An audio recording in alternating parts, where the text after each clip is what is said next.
అనవసరమైనవన్నీ ఎక్కువగా పట్టించుకుంటున్నాం. మనకి ఏదైతే కావాలో అవసరమైంది దాని గురించి మనం ఆలోచించట్లేదు. ఇక నుంచి అందరూ కూడా దాని గురించి ఆలోచించాలి. నెక్స్ట్ తరానికి, నెక్స్ట్ భవిష్యత్తుకి మనం ఫస్ట్ కావాల్సింది మెయిన్ ఫుడ్డు.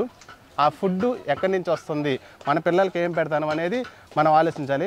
మన పిల్లలు డాక్టర్లు కావాలి, ఇంజనీర్లు కావాలి, ప్రొఫెసర్స్ కావాలి, సైంటిస్టులు కావాలి అంటున్నాం.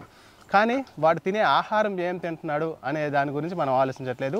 మెయిన్ అదైతే అది ఆలోచించాలి. ఇది ఇంకా కొన్ని రోజుల తర్వాత ఈ కెమికల్ ఫుడ్ చాలా ఎక్కువైంది అంటే చాలా ప్రాబ్లమ్స్ వస్తాయి. సో ఫస్ట్ మన పిల్లాడికి ఏం ఇస్తున్నాం, మంచి ఆరోగ్యం ఫస్ట్ కావాల్సింది. తర్వాత ఆరోగ్యం మహాభాగ్యం అన్నారు.